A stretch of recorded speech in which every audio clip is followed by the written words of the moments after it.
Oh, sorry about that, Dennis. Here's just a quick part two, and I'll finish my story.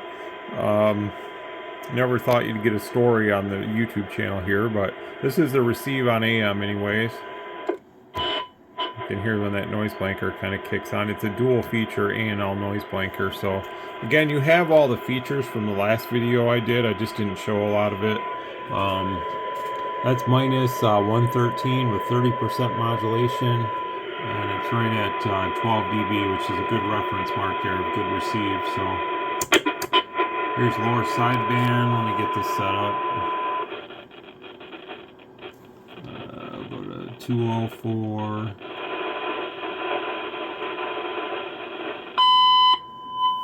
I think we're hitting there a little too hard with volume. Yeah, too much gain.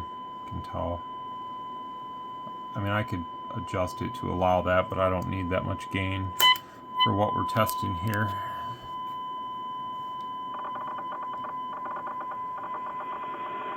I really like this sign adder. They're really hard to come by these days.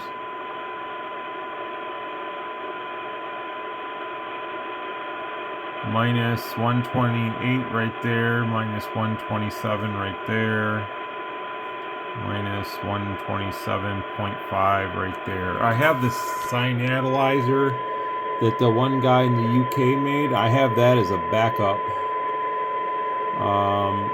I think somebody asked me if I wanted to sell it once, and I couldn't find it. Well, I did find it, but no, I don't want to sell it. So it's kind of like a backup or something. I find that I like the original better, but that's a good backup to have. So where was I with that story? Yeah, anyways, so I had the newspaper route, and I was not even old enough to drive yet, so I wasn't 16. I think it was like 14 or something. And I spent all my money on my newspaper route on buying like radio equipment. I think when that guy came to put my Antron up at that time, I did have the HR 2510, and I had the Palomar, the 35. It was the big black box. It was like a big black thing that sat on the desk, and it had the switch for power, and it had a push button. And the push button was to turn the amp on. It had a 41446 amp in it.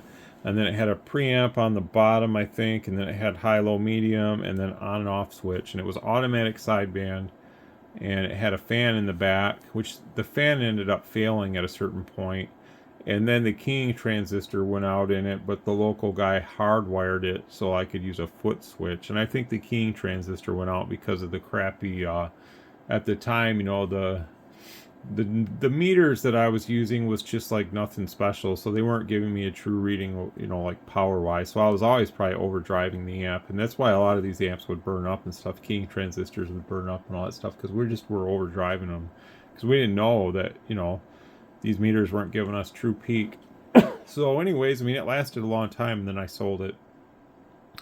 But that's that story in a nutshell. Is the guy told me to be careful and stuff. But I had a lot of fun with that setup, and I ended up getting the antenna back when I was living in my home. So this is like 30 years later, maybe not 30, maybe like 25 years, because it probably got it like five or 7 years ago or something. Let's just say it was 25 years ago that the antenna got put up. I ended up getting it back when my parents got a new roof on their house. They took the antenna tripod off and all that stuff, and I got the original coax here. It's literally Tandy wire from Radio Shack, and that's probably another reason why I was interfering so much, because it was poor quality RG8, the thick stuff, but it was RG8, and I think the shielding isn't very good on Tandy wire RG8.